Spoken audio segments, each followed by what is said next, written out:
ଆଉ କାନୁମୂଷା ଆମ ବାଲିଅନ୍ତା ବ୍ଲକ ଅଧୀନ ପ୍ରତାପରୁଦ୍ରପୁର ପଞ୍ଚାୟତ ବାଲିଅନ୍ତା ବ୍ଲକ ଖୋର୍ଦ୍ଧା ଜିଲ୍ଲା ସରକାରଙ୍କର ଗୋଟେ ହୋମିଓପାଥି ଡାକ୍ତରଖାନା ଅଛି, ଯାହାକି ଦୀର୍ଘ ଦିନ ହେବ ଗୋଟିଏ ଡାକ୍ତର 12-13 ବର୍ଷ ହେଲାଣି ରହିଲେଣି।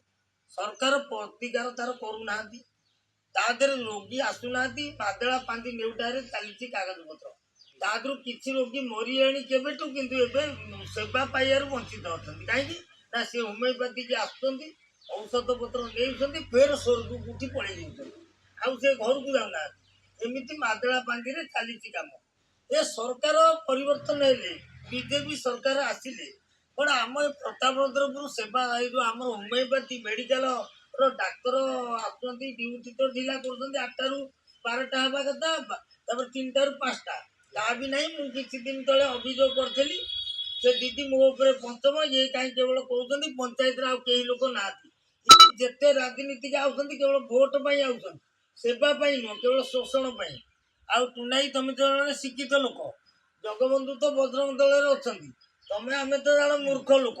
ଟିକେ ଏ ବିଷୟରେ କୁହ ଯେ ସରକାର କ'ଣ ଅନ୍ଧ?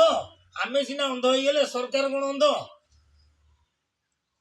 ସରକାର ଅନ୍ଧ କ'ଣ? ଆମେ ତ ବାରମ୍ବାର ସେଠି ଦେଖୁଛୁ। ଆମେ ଯୋଉଟା ଯାଉଛୁ ଅଭିଯୋଗ ଥରେ କହିଛୁ, ଆପଣ ଡ୍ୟୁଟି କେତେଟାରେ କେତେଟା, ସିଏ ଭାବନା ତୋଳା ହେଇକି କହିଲେ ଆପଣ ଏମିତି କ'ଣ କହୁଛନ୍ତି, ମୋ ଡ୍ୟୁଟି କେତେଟା କେତେଟା ଆପଣ କ'ଣ କହୁଛନ୍ତି, ମୋ ଝିଅ ଖରାପ ହେଲା, ମୋ ଗାଡ଼ି ଖରାପ ହେଲା, ଏମିତି କହୁଛନ୍ତି। ତେଣୁକରି ସେ ଆମେ ଚୁପ୍ ରହୁଛୁ। ତେଣୁକରି ମୋ କହିବା କଥା ମାନେ ଠିକ୍ ସମୟରେ ଆସି ଠିକ୍ ସମୟରେ ନା ନାଇଁ, ତାପରେ ସରକାରଙ୍କର ବିଧି ବିଧାନ ଅଛି। ଗୋଟେ ଡାକ୍ତର 10-12 ବର୍ଷ ରହିବା ସମ୍ଭବପର କି? ସେ ଯେତେ ଭଲ ହଉ ବା ମନ୍ଦ ହଉ, କାହିଁକି ସରକାର ଏଟା କହୁନାହାନ୍ତି? କହିଲେ ଶୁଣନ୍ତୁ, ଆପଣ ଯୋଉ କଥା କହିଲେ ସେଗୁଡା ତ ଠିକ, ସେଗୁଡା ସରକାରୀ ଦପ୍ତରରେ ସେ କେତେ ବର୍ଷ ରହିବେ କଣ କରିବେ ସରକାର ଜାଣିଥିବେ ନା, ଆମେ କଣ କହିପାରିବା କି? ଯଦି କହିପାରିବେନି, କିନ୍ତୁ ଆମର ହେଲା ରୋଗୀ କି ଉଚିତ ସେବା ଦରକାର। ସେବା ଯଦି ରୋଗୀ ପାଇଲେ, ଯୋଉ ଡାକ୍ତର ସବୁ ଆଜି ପର୍ଯ୍ୟନ୍ତ 30 ବର୍ଷ ରହୁନି ଲୋକ ନା, କିନ୍ତୁ ଲୋକ ସେବା ପାଇବା ଦରକାର। ଏକା ତ ଲୋକ ଶୁଣନ୍ତୁ, ଲୋକ ତ ସେବା ପାଉନାହାନ୍ତି, ସେ ଠିକ ଟାଇମରେ ଆସୁନାହାନ୍ତି। ଆମେ ଦେଖୁ ସମସ୍ତେ 10:30 11ଟା ବେଳକୁ ଅଧଘଣ୍ଟାଏ ଘଣ୍ଟାଏ ରହିଲେ ପଳେଇଲେ। ଯେହେତୁ ରୋଗୀ ଡକ୍ଟର ଆସୁନାହାନ୍ତି, ରୋଗୀ କାହିଁକି ଯିବେ ସେଠିକି? ଆଉ ମାଦଳା ପାଞ୍ଜି ଯୋଉ ଚାଲିଛି, ବାଦଳା ପାଞ୍ଜିରେ ଯୋଉ ରେକର୍ଡ ନନ୍ଦବାବୁ କରିଦେଇଛନ୍ତି, ଯୋଉ ଥିଲେ ଆଗରୁ ଦିନକୁ 500 ରୋଗୀ 400 ଆଉଥିଲେ, ସିଏ ତ ନାହାନ୍ତି। ସେଇ ଖାତା ନେଉଟା ଚାଲିଛି କାଗଜ ପତ୍ର, କିନ୍ତୁ ତା ଭିତରୁ ସେବା ନେଉଟିଲା ଭିତରେ କ'ଣ ହେଇଛି, କିଛି ରୋଗୀ ମରି ଯାଇଛନ୍ତି ପୂର୍ବରୁ, କାଗଜରେ ବଞ୍ଚିଛନ୍ତି, ସିଏ ଫେର ଔଷଧ ପାଇଁ ଆସିକି ସ୍ୱର୍ଗକୁ ସିଆଡେ ପଳେଇ ଯାଉଛନ୍ତି। ଇଏ ସେବା କାହିଁ ତଦାରଖ କରୁଛି ନା ଆପଣ କହୁଛନ୍ତି? ହଁ, ସେଗୁଡାକ ଚେକିଂ କରୁଛି। ଚେକିଂ ଯୋଉ ଡିପାର୍ଟମେଣ୍ଟ ଅଛି ହୋମିଓପାଥିର, ସେ ରୋଗୀ ପ୍ରକୃତିରେ ଆସିଛି ନା ନାହିଁ ତା ଘରକୁ ଯାଆନ୍ତେ, ତଦାରଖ ହୁଅନ୍ତା। ପୁରା ମାଦଳା ପାଞ୍ଜି ଯୋଉ ଦିନ ଠାରୁ ଦିଦି ଜଏନ୍ କରିଛନ୍ତି ଆଜି ପର୍ଯ୍ୟନ୍ତ ସବୁ ଯାକ ଚେକିଂ ହବା ଦରକାର। କାଗଜ ଗୋଟାଏ ଦିନର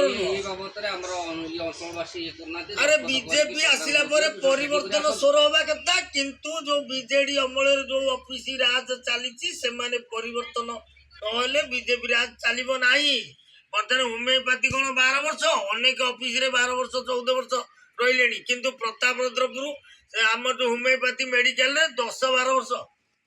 କୋଉ ଡାକ୍ତରଖାନାରେ ତ ଏମିତି ନାହିଁ, କୋଉ ଅଫିସରେ ତ ଏତେ ଦିନ ପର୍ଯ୍ୟନ୍ତ କେହି ରହିନାହାନ୍ତି। କୋଉ ଥାନାରେ ତ ବଦଳି ହଉଛନ୍ତି, ତହସିଲ ବଦଳି, RI ବଦଳି, କେତେ କ'ଣ ବଦଳି ହଉଛନ୍ତି, ଡାକ୍ତରର ବଦଳି ନାହିଁ ହୋମିଓପାଥିର। ଏଇଟା ବା ଟେଣ୍ଡର ନେଇଯାଇଛନ୍ତି ପୁରା 100 ବର୍ଷ, ଏଇଠି ଜନ୍ମ ଏଇଠି ମୃତ୍ୟୁ। ଏବେ ସେକ୍ରେଟାରୀ ଅଫିସ ଚାକିରିଆ, ସେକ୍ରେଟାରୀ ଅଫିସ ଚାକିରିରେ ତମେ ସେଇଠି ଜଏନ୍ କରିବ ମାନେ ସେଇଠି ତମେ ବିଦା ହେଲ। ଏ ହୋମିଓପାଥି ସେଇଆ। ଯଦି ସରକାର ଆକୁ ବଦଳି କରନ୍ତୁ, ଶିକ୍ଷା ସ୍ୱାସ୍ଥ୍ୟ ଉପରେ ଗୁରୁତ୍ୱ ଦିଅନ୍ତୁ। ଯଦି ହୋମିଓପାଥି ସେବା ବନ୍ଦ ଅଛି, ଆମ ପ୍ରତାପରୁଦ୍ରପୁରରେ ଗୋଟେ ଏଲୋପାଥି ଡାକ୍ତରଖାନା ଖୋଲା ଆଉ ସେ ଜାଗାରେ ଯଦି ହୋମିଓପାଥି ରହିବ, ତା ସହିତ ଏଲୋପାଥିର ତା ଦେହରେ ରହିବ। ଏଲୋପାଥି ରହିଲେ ଆମ ଅଞ୍ଚଳ ବାଲିଅନ୍ତା ବ୍ଲକର ପ୍ରତାପରୁଦ୍ର, ଜୟଦେବ, କାକୃତିର ଏ ପାଖାପାଖି ସେବାଟା ଠିକ ପାଇବେ। ଏଟା କ'ଣ କହୁଛ କହିଲ? ଭଲ ହବ, ଠିକ କଥା। ହୋମିଓପାଥି ଆଉ ଲୋକ ତ ଦେଖିବାରେ ଆଉ ଲୋକ ଆସୁନାହାନ୍ତି। ସେ ଦାସ ବାବୁ ଥିଲେ ଯେତିକି ଲୋକ ହନ୍ତି, ଆଉ ତମେ ଦେଖୁ ସବୁବେଳେ ପଡିଆ ଲୋକ 5-6 କିଲୋମିଟର, ଅଡ଼ାଶପୁର 7 କିଲୋମିଟର ଦୂରତ୍ୱ ହଉଛି। ପାଖ ହେଲେ ଭଲ ହବ।